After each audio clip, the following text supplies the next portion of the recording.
नमस्कार नमस्कार नमस्कार विद्यार्थी मित्रांनो, चला चालू करूया फिजिक्सचं डिस्कशन है ना. 13 तारखेचा पेपर आहे, लक्षात घ्या. 13/5 है ना, 2020 जाऊ द्या.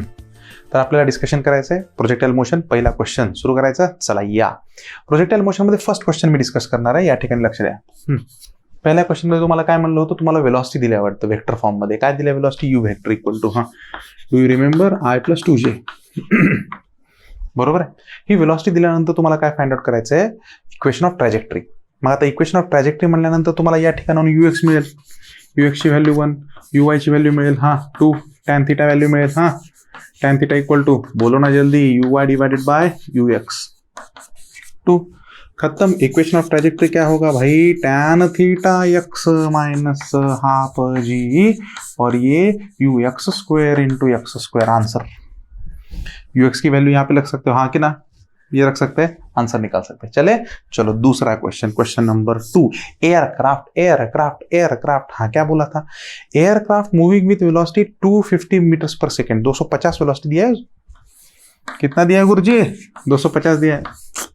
हंस क्यों रहे हो यार गुरुजी, है कि नहीं? 250 दिया है बराबर, और उसकी हाइट भी दी है. इसका मतलब ये एयरक्राफ्ट है, 250 की स्पीड से जा रहा है. भगवान बचाए इसको. अब यहां से यहां तक इसकी हाइट भी दी है अपने को. तुमको पता तो है ना हाइट कितनी दी है? बोलो 6000 के 6 किलोमीटर ऐसा कुछ तो दिया है. ठीक है. और अभी ये बोला है कि एक प्रोजेक्टाइल शायद फायर किया है इसको, ऐसा कुछ तो एंगल करने के बाद. और तुमको पूछा है हॉरिजॉन्टल के साथ एंगल. ध्यान देना, यहाँ पे एंगल थीटा बीटा बोला है तुमको. तो ये कैसे कोलाइड करेगा? अब मुझे बताओ, कोलाइड करने के लिए क्या चाहिए? इसका हॉरिजॉन्टल कंपोनेंट और ये दोनों सेम चाहिए, हाँ कि ना? तो अपने पास इसका हॉरिजॉन्टल कंपोनेंट कितना आएगा? 500 cos थीटा, है ना. अगर ये हॉरिजॉन्टल कंपोनेंट ज्यादा हुआ तो ओवरटेक करेगा, कम हुआ तो पहुंचेगा ही नहीं, मतलब वो आगे निकल जाएगा, बाद में ये निकलेगा. क्या सबके लिए क्लियर? तो हॉरिजॉन्टल कंपोनेंट सेम होना चाहिए. तो 500 cos थीटा इक्वल टू 250. तो बोल cos थीटा की वैल्यू कितनी? 1/2. बोल थीटा की वैल्यू, बोल 60 डिग्रीज. क्या सबके लिए क्लियर? चलो आगे बढ़े. आगे का शायद उस लड़के का क्वेश्चन है, रूफ का, है ना. तो लड़के के क्वेश्चन में क्या है? Question number 3. ये क्या है? ऐसा सिचुएशन प्रेजेंट है ना, और हमको क्या बोला है कि इसको ऐसा फायर किया गया है, एक पर्टिकुलर वेलोसिटी से फायर किया गया. और आई थिंक ये 10 मीटर का रूफ दिया हुआ है, एंड यहाँ पे 30 डिग्री एंगल पे फायर किया हुआ है, और तुमको रेंज कैलकुलेट करने को बोला है कि नहीं? तो ऐसा प्रॉब्लम तुम लोग डायरेक्टली सॉल्व कर सकते हैं, ज्यादा कुछ टेंशन लेने का नहीं. यहाँ से यहाँ तक का रेंज पूछा है, उसी हाइट पे पूछा है रेंज, तो रेंज की वैल्यू निकाल सकते हैं. बोल फॉर्मूला तो याद है ना, U², sine 2 theta divided by G. Substitute करो, आंसर निकल जाएगा. कैलकुलेशन करने की कोई जरूरत नहीं है, आराम से सभी के सभी वैल्यूज दी हुई है, सब्स्टिट्यूट करो, U वेलोसिटी वगैरह, आंसर आ जाएगा. ठीक है ना. अब ये छठा क्वेश्चन मस्त है, 6 नंबर का क्वेश्चन है कि नहीं. 6 नंबर पे क्वेश्चन क्या बोला है? दोनों पार्टिकल रेस्ट से चालू करते हैं. There are 2 particles which are starting from rest. ठीक है ना. और दोनों के दोनों स्ट्रेट लाइन में जाते हैं, one with uniform velocity and another with uniform acceleration. तो हम लोग ऐसा मानेंगे कि ये पार्टिकल यूनिफॉर्म वेलोसिटी से जा रहा है और ये वाला पार्टिकल यूनिफॉर्म एक्सेलरेशन से जा रहा है कि नहीं. और उनके बीच में कुछ एंगल दिया है, शायद आई थिंक थीटा दिया है. क्या थीटा? अल्फा दिया है. ओके. तो उन दोनों के बीच में एंगल अल्फा दिया हुआ है ना. तो अब अल्फा एंगल दिया हुआ है, तो अभी तुम्हें क्या बोला है कि the least value of relative velocity at time t time के बाद उनकी रिलेटिव वेलोसिटी की वैल्यू फाइंड आउट करनी है. सिंपल. इसकी तो वेलोसिटी v रहेगी, ये यूनिफॉर्म एक्सेलरेशन से जा रहा है तो इसकी वेलोसिटी at रहेगी, एंगल रहेगा अल्फा. तो रिलेटिव वेलोसिटी क्या रहेगी बोलो, है ना? Velocity of 1 minus velocity of 2. ये हम लोगों ने रिलेटिव वेलोसिटी कैलकुलेट की.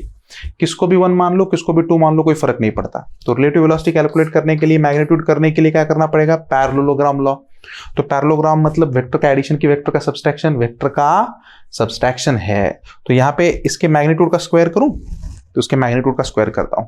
फॉर्मूला अपने पास है p² + q² - 2pq cos theta. चल अप्लाई करेंगे. v² पहली वेलोसिटी, दूसरी वेलोसिटी a² t² है ना, -2v at cos थीटा. बराबर है ना. ये सिचुएशन प्रेजेंट है. लेकिन एक वर्ड है जिसे हमें ध्यान में देना है, लीस्ट मिनिमम. इसका मिनिमम हमें कैलकुलेट करना है भाई साहब. अगर ये मिनिमम होगा तो इसका स्क्वायर भी तो मिनिमम होगा ना, तो इसका डेरिवेटिव निकालना पड़ेगा. चलो आ जाओ. तो भाई साहब इसका डेरिवेटिव निकालेंगे, d divided by dt with respect to time minimum होना है. तो यहाँ पे वैल्यू रखेंगे हम लोग v² plus a square t square minus 2va cos theta and definitely equal to 0, है ना। ये तो गया बिकॉज ये कांस्टेंट है तो उसका टेंशन नहीं है, उसका डेरिवेटिव 0, a कांस्टेंट है a स्क्वेयर, है ना। यूनिफॉर्म एक्सेलरेशन t का डेरिवेटिव 2t, बाद में 2a कांस्टेंट है, v कांस्टेंट है, cos थीटा कांस्टेंट है, इक्वल टू 0। समझा नहीं? तो डेरिवेटिव निकाला। अब डेरिवेटिव निकालने के बाद क्या होगा, t टाइम की वैल्यू आ जाएगी आराम से। कितना आ जाएगा देखो, 2v cos थीटा, है ना, डिवाइडेड बाय a। तो मस्त कंसेप्चुअल क्वेश्चन है, एकदम जान ले लेगा, है कि नहीं। एक सिंपल डेरिवेटिव और आंसर, लेकिन कंसेप्चुअल था। Everybody clear? चलो क्वेश्चन नंबर 7 के बारे में जाएंगे। मैंने रिवीजन करते हुए तुमको बोला था कि इंक्लाइन प्लेन आने का बहुत कम चांस है, लेकिन फिर भी तुम्हें रिवीजन करना है, उसका इक्वेशंस लिखना है ना। तो इक्वेशंस लिखते वक्त हम लोगों को ये दिया गया है, इंक्लाइन प्लेन वगैरह दिया गया है, ऐसा थ्रो किया है। आई थिंक ये 30 डिग्रीज दिया हुआ है और ये प्रोजेक्शन का भी कुछ तो दिया हुआ है वैल्यू, है ना। आई थिंक 60 डिग्री से प्रोजेक्ट किया है, ऐसा कुछ दिया हुआ है ना। तो इट इज प्रोजेक्टेड 60 डिग्रीज, बराबर है ना। तो हमें क्या पूछा है कि रेंज कितना है। तो टाइम ऑफ फ्लाइट तुम लोग कैलकुलेट कर सकते हैं। टाइम ऑफ फ्लाइट मतलब क्या होता है पता है ना, 2uy डिवाइडेड बाय ay। तो यहाँ पे y कॉम्पोनेंट कितना है, 2। बोल y कॉम्पोनेंट कितना, साइन थीटा की cos थीटा। देखो यहाँ पे साइन थीटा आ जाएगा, u साइन 30, सॉरी साइन 60 है ना यहाँ पे, और नीचे cos कॉम्पोनेंट तो g cos ऑफ 30 आ जाएगा। इससे तुम लोग कैलकुलेट कर सकते हो t। और फिर देखो ये डायरेक्शन है ना इधर, म्हणजे इथं कोणता कॉम्पोनंट असणार आहे, u cos थीटा असणार आहे ना कॉम्पोनंट, आणि हे g असं आहे तर g चे हे इथं दोन कॉम्पोनंट असणार आहेत असे। ये g साइन थीटा कॉम्पोनेंट रहेगा, है ना। अब देखो यहाँ पे मैं इसको अल्फा कंसिडर करता हूँ, 60 डिग्री एंगल है ना, तो इसको मैं अल्फा कंसिडर करता हूँ एंड थीटा को मैं 30 डिग्री कंसिडर करता हूँ, बराबर। तो g साइन थीटा ऐसे इसको अपोज करेगा, u cos theta along the plane, g sine theta उसको अपोज करेगा, और ये कॉम्पोनेंट आ जाएगा g cos थीटा, है ना। तो देखो मैंने रखा कैसे है, y component of velocity, u sin 60, y component of acceleration, g cos 30, है कि नहीं। तो वैल्यू निकाली। अब हम लोग रेंज कैलकुलेट कर सकते हैं, तो ये इरेज कर देता हूं मैं यहाँ पे। तो हम लोग रेंज कैलकुलेट कर सकते हैं, लेकिन रेंज वेलोसिटी इनटू टाइम से नहीं आएगा। क्यों? क्योंकि सर इथं ऍक्सेलरेशन आहे ना, जी साइन थीटा अपोज करायला आहे ना, म्हणजे युनिफॉर्मली ऍक्सेलरेटेड मोशन आहे, त्यामुळे तुम्हाला वापरला पाहिजे ut minus half of at square. लेकिन हम लोग ये सब x एक्सिस में स्टडी कर रहे हैं, तो इसलिए मैंने यहाँ पे x कंसिडर किया है। Now what is value of ux का वैल्यू कितना है, 10 cos 60 आई थिंक, है ना, 10 cos ऑफ 60 बराबर माइनस t माइनस तुम लोग लिख सकते हैं हाफ, और यहाँ पे लिख सकते हैं g, और यहाँ पे g में x component sine 30 into t square. तो इसको सॉल्व करो, और ये t का जो वैल्यू है ना, स्मॉल t का वैल्यू, तुमको रेंज कैलकुलेट करना है तो टाइम ऑफ फ्लाइट की वैल्यू यहाँ पे रख सकते हैं, ये कैलकुलेट करके, एंड आई होप कि तुम्हारा आंसर करेक्ट आ जाएगा। Clear? Late us go for the next question. हाँ तो चलो अब आ जाओ, अब कौन सा क्वेश्चन स्टडी करने वाले हम लोग, क्वेश्चन नंबर 8। ठीक है, चलो आ जाओ क्वेश्चन नंबर 8। हाँ बोलो, क्वेश्चन नंबर 8 में क्या है। आई थिंक तुमको 3 पोजीशन वेक्टर्स दिए गए हैं, है ना। तो ए बी सी डी ऐसा पोजीशन वेक्टर दिया गया है, तो तुम लोग क्या ए बी वेक्टर निकाल सकते हो। ए बी वेक्टर मतलब क्या होगा, final O B vector minus O A vector, है कि नहीं। तो इसका सब्सट्रैक्शन तुम लोग निकाल सकते हैं। कितना आ जाएगा सब्सट्रैक्शन, मैंने कैलकुलेट किया था इसलिए डायरेक्ट लिख रहा हूँ, आई प्लस जे प्लस के, ठीक है ना। और तुम लोग सी डी वेक्टर निकाल सकते हैं, सी डी वेक्टर, है कि नहीं। क्या होगा, final O D minus O सी, है ना। इसका भी सब्सट्रैक्शन मैंने कैलकुलेट किया था, एंड आई थिंक ये कुछ आता है 3i minus 3j plus 3k, ऐसा कुछ तो आता है वैल्यू, ठीक है। अब देखो ये पूरा अगर करने के बाद अगर तुम लोग इसका क्रॉस प्रोडक्ट लोगे, है ना, a b vector cross c d vector, ऐसा क्रॉस प्रोडक्ट अगर लोगे तो ये क्रॉस प्रोडक्ट तुम्हारे पास 0 आ जाएगा। और अगर ये क्रॉस प्रोडक्ट 0 आया, इसका मतलब दोनों के दोनों वेक्टर्स कैसे हैं, पैरेलल के एंटी पैरेलल, पैरेलल है, इसलिए इनका क्रॉस प्रोडक्ट 0 आ जाएगा। क्लियर? चलो let us go for 11 number का क्वेश्चन। हाँ ठीक है।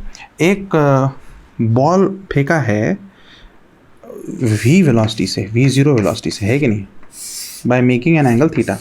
और एक पर्सन है भागता है v0/2 वेलोसिटी से। तो इस आदमी को इस बॉल को कैच अगर करना है तो एंगल ऑफ प्रोजेक्शन कितना होगा, ऐसा क्वेश्चन था, है ना। तो इसकी वैल्यू हम लोग लिख सकते हैं, हॉरिजॉन्टल कंपोनेंट दोनों का सेम होगा v0 cos ऑफ थीटा, और यहाँ पे ये अगर इसकी वैल्यू ज़्यादा हुई तो बॉल आगे गिरेगा, आदमी नहीं पहुंच जाएगा, और अगर कम हुई तो बॉल पीछे गिरेगा। एक साथ अगर कैच करना है तो दोनों के हॉरिजॉन्टल कंपोनेंट सेम होने चाहिए। v0/2 equal to v0 cos of theta, theta की वैल्यू 60। ठीक है, चलो अब आगे बढ़ते। 12 नंबर का क्वेश्चन। हाँ, 12 नंबर का क्वेश्चन करने की जरूरत है क्या? चलो 12 नंबर के क्वेश्चन में क्या बोला है, स्केलर वेक्टर का क्वेश्चन है दोस्तों। 12 नंबर के क्वेश्चन में तुम्हें दो वेक्टर्स दिए हैं, ए वेक्टर बी वेक्टर। ए वेक्टर की वैल्यू दी गई है तुमको, शायद cos ओमेगा टी से चालू होता है, i plus sin omega t j, है ना, ये वैल्यू दी गई है। तो ये ए वेक्टर वैल्यू हो गई, और बी वेक्टर की वैल्यू आई थिंक बाई 2 दी गई है। तो बी वेक्टर अगर वैल्यू देखोगे तो ये cos omega T divided by 2i plus sin omega T divided by 2j, ये ऐसे वैल्यूज प्रेजेंट है कि नहीं। अब ये दोनों वैल्यूज प्रेजेंट है, तो अब हमें क्या बोला है कि कौन से टाइम पे वो ऑर्थोगोनल होंगे। अब ऑर्थोगोनल मतलब परपेंडिकुलर, ये इसमें खास बात है। तो अगर दो वेक्टर अगर ऑर्थोगोनल है तो उनका डॉट प्रोडक्ट 0 है। इक्वेशन बन गया ना, तो ये इसके साथ मल्टीप्लाई, ये इसके साथ मल्टीप्लाई, इनका डॉट प्रोडक्ट 0 होना चाहिए। अब इनका डॉट प्रोडक्ट 0 होगा तो क्या है, cos A cos B sin A sin B, है ना, प्रोडक्ट लोगे तो ये हमारे पास क्या होगा, cos ऑफ, डायरेक्ट लिख रहा हूँ, A माइनस B, ये इक्वल टू 0 होना चाहिए। समझा समझा समझा, clear. cos A cos B dot product sin A sin B, तो cos ये सब्सट्रैक्शन, तो ये 0 होना चाहिए। तो ओमेगा डिवाइडेड बाय 2 अपने पास कितना आना चाहिए, π/2। और अगर ओमेगा टी डिवाइड बाय 2 π/2 है तो टाइम की वैल्यू तुम लोग आराम से कैलकुलेट कर सकते हैं, पाई डिवाइड बाय ओमेगा। तो पाई डिवाइड बाय ओमेगा के बाद ये दोनों के दोनों एक दूसरे को परपेंडिकुलर हो गए। चल 15 नंबर का क्वेश्चन। 15 नंबर के क्वेश्चन में क्या बोला गया है कि एक पार्टिकल ऐसे सर्कुलर पाथ से जा रहा है, यस इक्वल टू दिया गया है t3 है कि नहीं। डिस्प्लेसमेंट का इक्वेशन दिया, t3 नहीं 5 है, सॉरी, कांस्टेंट का कुछ फर्क नहीं है, लेकिन 5 ले लेता हूँ, बराबर है ना। अच्छा चल ठीक है। अब आगे क्या हुआ कि तुम्हें एक्सेलरेशन कैलकुलेट करना है, रेडियस दिए शायद 20 मीटर, तुम्हें एक्सेलरेशन कैलकुलेट करना है टोटल पार्टिकल का नेट एक्सेलरेशन। तो चल ठीक है, सबसे पहले पार्टिकल की वेलोसिटी कैलकुलेट करेंगे, v इक्वल टू, चल डेरिवेटिव ले ले, ds divide by dt, Sharma मत चला जा, 3t², है ना। एक्सेलरेशन टेंजेंशियल एक्सेलरेशन निकाल, dv डिवाइडेड बाय dt, हाँ चल, क्या अभी कितना बोलेगा 60, खत्म। हाँ अब आगे सेंट्रीपिटल एक्सेलरेशन निकाल, v² divide by r, v², 3 का स्क्वायर 9, t4, हाँ चल चल चल जल्दी, डिवाइड बाय r की वैल्यू जो भी होगी। हाँ तो अब सेंट्रीपिटल और टेंजेंशियल एक्सेलरेशन, रिजल्टेंट एक्सेलरेशन तेरे पास निकल गया, क्या होगा, square root of ac² plus at², है ना। वेलोसिटी का मैग्नीट्यूड चेंज होने की वजह से tangential acceleration, centripetal acceleration v² by r formula. तो दोनों का वैल्यू तो तुम लोगों ने कैलकुलेट किया ही होगा। तो आई थिंक टेंजेंशियल एक्सेलरेशन कुछ 12 आता है 2 सेकंड्स में, एंड सेंट्रीपिटल एक्सेलरेशन का अगर स्क्वायर वेयर करके अगर तुम लोग कैलकुलेशन करो तो ये कुछ 7 वात कुछ तो आता है, 7, और अगर एडिशन करो तो ये अराउंड 14 कुछ तो आता है कैलकुलेशन। तो ये टिपिकल क्वेश्चन था क्योंकि इसमें दोनों के दोनों एक्सेलरेशन कैलकुलेट करने थे। Everybody clear? Late us go for the next question. और रेनमैन का क्वेश्चन हम लोग करने वाले हैं। आई थिंक वो क्वेश्चन नंबर कुछ 18 होगा कि 20 होगा, कुछ ऐसा कुछ है, 17 होगा शायद। हाँ चलो ठीक है।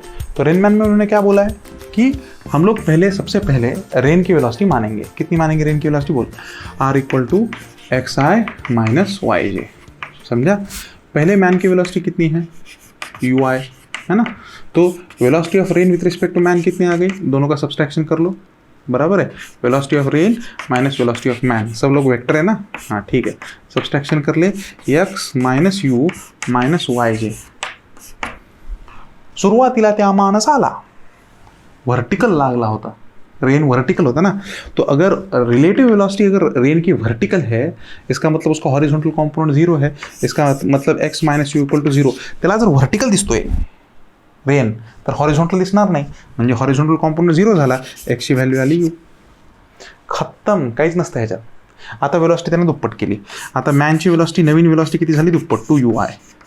इक्वेशनमध्ये काय फरक पडणार, काय थोडासा फरक पडणार आहे बस, है ना। डॅश इथं काय येईल, यूच्या ऐवजी 2u, x minus 2ui minus yj, बराबर।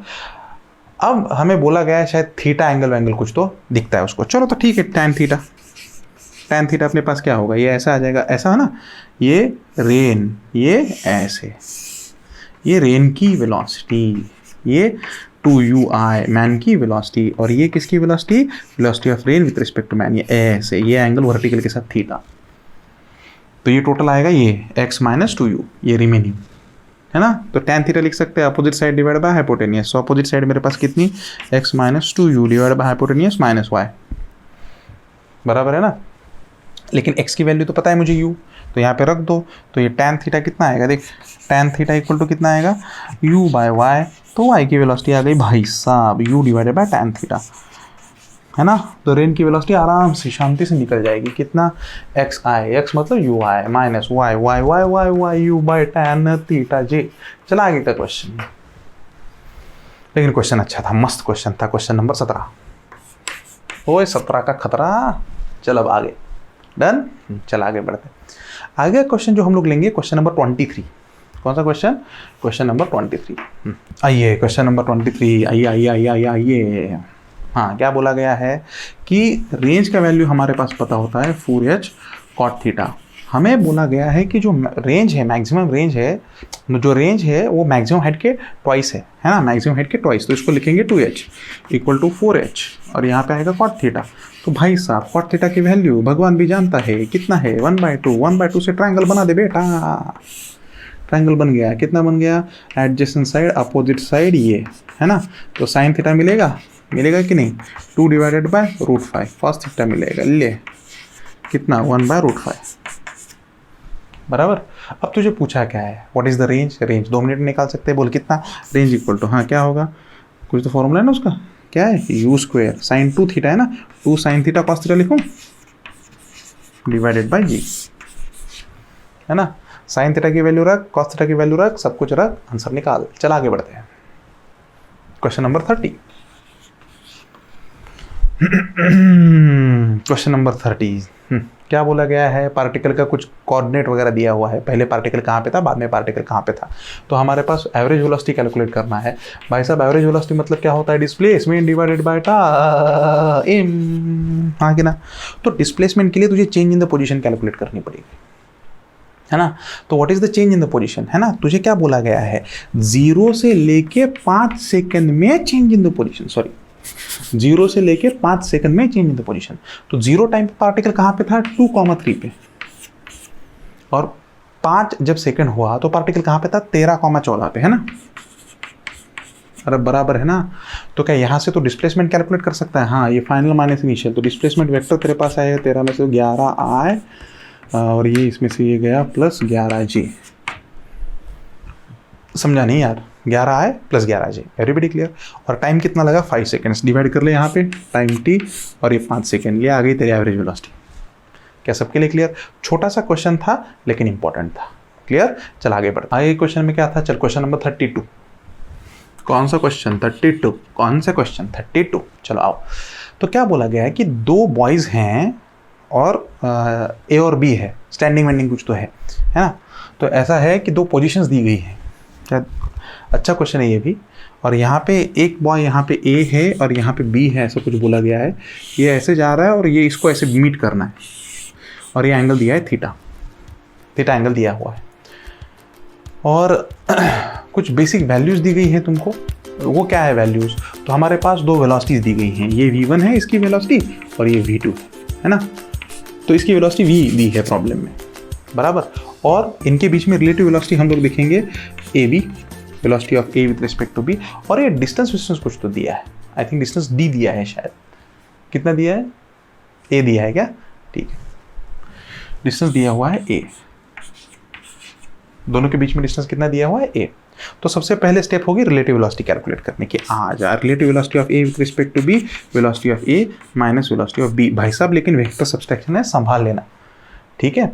अब हम लोग क्या कर सकते हैं, साइन थीटा निकाल सकते हैं, वैल्यू साइन थीटा की, है ना। तो कितने डायरेक्शन में जा रहा है, कौन से डायरेक्शन में जा रहा है, तो ये होगा v1 डिवाइडेड बाय v। तो हमारे पास साइन थीटा की वैल्यू आएगी, ठीक है। अब हम लोग y कॉम्पोनेंट निकाल सकते हैं, देखो यहाँ पे y कॉम्पोनेंट है ना, ये पर्सन ऐसे जा रहा है, लेकिन इसको ये a डिस्टेंस कवर करना है ना। ये जो a है ना बेटा, a की ये और ये ऐसी 2 कंपोनेंट हो गए ना। v वेलोसिटी का दो कंपोनेंट होगा, एक होगा ये v साइन थीटा। अरे सर ऐसा कैसे, एंगल देखना बेटा, एंगल वर्टिकल के साथ है ना, तो ये आ गया साइन थीटा और ये आ गया v कॉस थीटा। अरे समझा कि नहीं यार, बेस्ट समझा ना। तो मेरा क्वेश्चन है, a है जो डिस्टेंस है a, इसको क्रॉस करने के लिए कौन सा कंपोनेंट रिस्पॉन्सिबल है, कॉस थीटा की साइन थीटा? साइन थीटा की वजह से a डिस्टेंस क्रॉस कर रहा है क्या? कॉस थीटा की वजह से। सो कॉस थीटा की वजह से ये डिस्टेंस कवर करेगा, तो कॉस थीटा डिस्टेंस a को कंप्लीट करने में मदद कर रहा है, बराबर। तो इस केस में टाइम, क्रॉसिंग का टाइम जो है वो क्या होगा, सेपरेशन डिवाइड बाय कौन से वेलोसिटी से इसको क्रॉस कर रहा है, v कॉस थीटा। समझा नहीं यार, अच्छा कॉन्सेप्ट है, v कॉस थीटा से कवर अप कर रहा है। लेकिन कॉस थीटा की वैल्यू हम लोग कैसे लिख सकते हैं बोलो, square root of 1 minus sine square theta. लेकिन क्या साइन थीटा मैंने पहले से ही कैलकुलेट किया था, रख बेटा इसको वैल्यू, खट्टा करके आंसर आएगा। चला आगे बढ़ते हैं, late us go for next question, question number 33। आइए भाई साहब क्या बोला है 33 में, ऐसा कुछ हॉरिजॉन्टल, क्या बोला रे, हॉरिजॉन्टल ऐसा फायर किया गया क्या? हाँ, a projectile is fired eight A 45 degree angle, ठीक है ना। इसका एंगल ऑफ प्रोजेक्शन 45 डिग्री है ना, और ये होता है एलिवेशन एंगल, ये दोनों अलग है बेटा, समझा क्या? तो यहां पे हमारे पास क्या होता है, एंगल ऑफ प्रोजेक्शन बात अलग है और एंगल ऑफ एलिवेशन बात अलग है। एंगल ऑफ प्रोजेक्शन वेलोसिटी ने किया हुआ एंगल, एंगल ऑफ एलिवेशन ये पॉइंट इन दोनों को ज्वाइन करो, उस लाइन ने किया हुआ एंगल, ये वेलोसिटी के साथ नहीं होता, ध्यान देना। तो रेंज की वैल्यू तो मैक्सिमम आएगी, बच्चा भी जानता है, u square divided by g maximum range है, क्योंकि 45 डिग्री एंगल है, शर्मा मत। Done everyone. अच्छा, इसके बाद क्या है, इसके बाद हम लोग r/2 कैलकुलेट कर सकते हैं ना, ये आधा है ना r/2 है ना। तो अगर मैं यहाँ पे लिखूंगा tan ऑफ अल्फा, ओहो, तो tan ऑफ अल्फा क्या आएगा, opposite side divide by adjacent side. बोल अपोजिट साइड है h, बोल एडजेसेंट साइड कितनी है, पूरी रेंज यू स्क्वायर बाय जी है, तो आधी कितनी होगी, you square divided bye 2g। समझा नहीं, पूरी रेंज आ रहे ना, तो आधी कितनी होगी, you square divide bye 2g। तो तुम लोग वैल्यू लिख सकते हो यहाँ पे, है ना।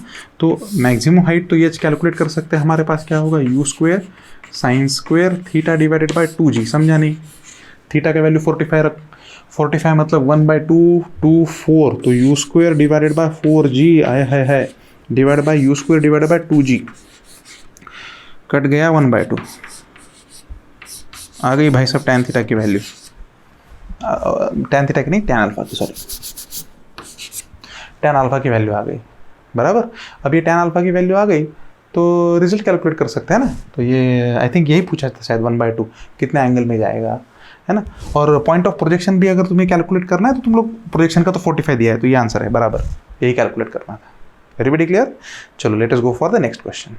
चला आ जा, क्वेश्चन नंबर 34 क्या बोलता है, देख पोजीशन वेक्टर दिया है शायद, कुछ क्या दिया है, आर वेक्टर इक्वल टू, हाँ यू रिमेंबर, हाँ क्या है, 4 sine 2 pi t i 4 cos 2 pi t j, ऐसा दिया है ना। इसको देख के क्या लग रहा है, देख के कुछ नहीं लग रहा, ऐसे कैसे, ये x कंपोनेंट है, ये y कंपोनेंट है, तो देख x square plus y square कर, है ना, तो ये 4 स्क्वायर आ जाएगा, है कि नहीं। Sign square theta plus cos square theta 1, ये 4 स्क्वायर आएगा। तो इसका मतलब क्या कर रहा है भाई साहब, ये सर्कल। तो बच्चे का पहला क्वेश्चन है, सर आपने ऐसा क्यों किया, मैंने बॉडी की ट्रेजेक्ट्री देखी रे, बॉडी कैसे घूम रही है, और ट्रेजेक्ट्री मतलब एक्स और वाई में रिलेशन, और अगर बॉडी एक्स और वाई में रिलेशन सर्कल आ रहा है, इसका मतलब बॉडी सर्कल कर रही है, और अगर बॉडी सर्कल कर रही है इसका मतलब क्या, सर्कुलर मोशन के पूरे फॉर्मूले हम लोग अप्लाई कर सकते हैं कि नहीं। तो सर्कुलर मोशन के पूरे फॉर्मूले क्या है, सेंट्रीपेटल एक्सेलरेशन निकाल सकता है v square divide by r, and वो भी निकाल सकता है वेलोसिटी आर ओमेगा, बराबर है ना। और डायरेक्शन कैसे होगी इसकी, opposite to radius vector. Everybody clear? और तुझे ओमेगा आर का वैल्यू दिया हुआ है मैग्नीट्यूड 4, और ओमेगा की वैल्यू दी गई है 2 पाई, तो 8 पाई, बराबर। तो इसमें से जो भी करेक्ट ऑप्शन रहेगा तो तू मार्क कर सकता है। Clear? Late us go for the next question number 37। ये कुछ आर्टिलरी का क्वेश्चन है कि नहीं। एक आर्टिलरी है ऐसा कुछ, और वो कंसिस्टेंटली आर रेंज पे फेंकती है, मैक्सिमम रेंज, है ना। तो मैक्सिमम रेंज हमारे पास आ गई u² डिवाइडेड बाय g। तो u की वैल्यू आ गई है ना, u² की वैल्यू आ गई rg। लेकिन ये r कौन सी रेंज है भाई साहब, मैक्सिमम रेंज है कि नहीं। लेकिन अब उसे कहाँ पे थ्रो करना है, तो उसको ये r/2 के टारगेट को, आर्टिलरी को एंगल चेंज करना है और ये मैक्सिमम रेंज के आधा, मतलब r/2 जितनी मैक्सिमम रेंज थी उसके आधे टारगेट को हिट करना है। ठीक है, हिट कर दो, अपने को इशू नहीं है ना। तो अब इस केस में हमारे पास रेंज क्या आएगी, r म्हणजे मी मॅक्झिमम रेंज घेतला बरं का, आला। आता ही साधी रेंज आहे r1। फॉर्म्युला काय असते, u² sin 2θ divided by g, है कि नहीं। r मतलब मैंने मैक्सिमम रेंज ली है, r प्रॉब्लेम में दिया है r मैक्सिमम रेंज आहे, अर्ध्यावरती हिट करायचं आहे। मग ऑर्डिनरी रेंज किती झाली, r/2 है ना। पण r ची व्हॅल्यू आपल्याला माहिती आहे u² डिवाइडेड बाय g, तर हे कॅन्सल होईल, म्हणजे sin 2θ इक्वल टू येईल डायरेक्ट 1/2। मग 2θ 30, θ 15, संपलं। अजून काय, कंप्लीट। चलो आगे बढ़ते हैं, नेक्स्ट क्वेश्चन, क्वेश्चन नंबर 42। हाँ आ जाओ। 42 क्या बोला है, y इक्वल टू bx², है ना। तो वेलोसिटी निकाल ले भाई साहब, क्या कर ले, डेरिवेटिव ले लेना।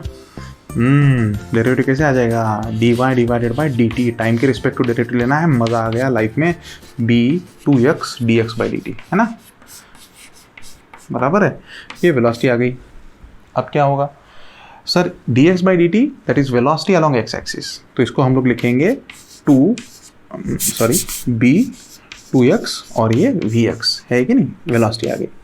लेकिन हमें एक्सेलरेशन के बारे में पूछा है, तो dv डिवाइडेड बाई dt, और एक बार एक्सेलरेशन निकालेंगे, इसका डेरिवेटिव निकालेंगे। तो चलो 2bx,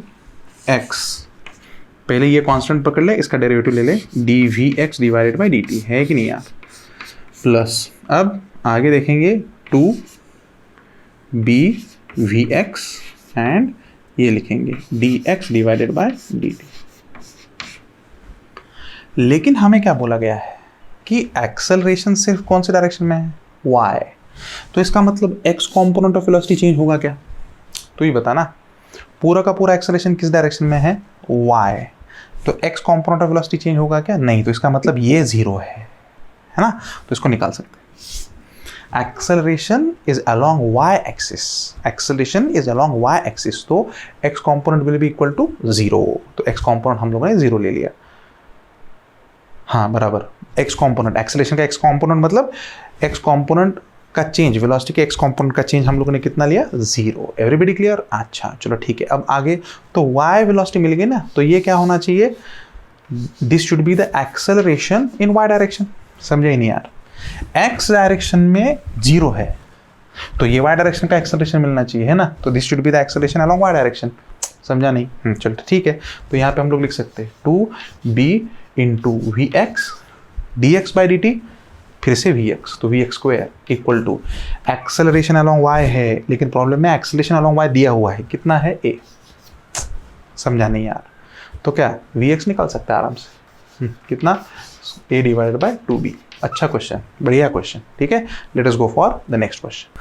अभी ये क्वेश्चन लेना मतलब कुछ है नहीं, लेकिन फिर भी लेता हूँ। 43 है ना, एक वेक्टर दिया हुआ है भाई साहब, ए वेक्टर, इसको छोटा सा रोटेट किया, ये बी वेक्टर है कि नहीं है। अब बच्चे बोलेंगे बी कैसे हुआ, अरे मैग्नीट्यूड सेम है लेकिन डायरेक्शन चेंज हुआ ना बेटा, डायरेक्शन चेंज हुआ ना, हाँ तो ठीक है। तो अब हमको क्या कैलकुलेट करना है, जब ये रोटेट होगा तो सामने आर की फॉर्म होगा ना, बराबर। तो ठीक है आर्क फॉर्म होगा, लेकिन हम लोग स्मॉल रोटेशन है तो इसको स्ट्रेट लाइन भी ले सकते हैं। Everybody clear. तो ये हमारे पास कैसा बनेगा, देखो ट्रायंगल लॉ देख सकते हैं, यहाँ से यहाँ तक इसको बोलेंगे चेंज इन ए वेक्टर। सबके लिए क्लियर।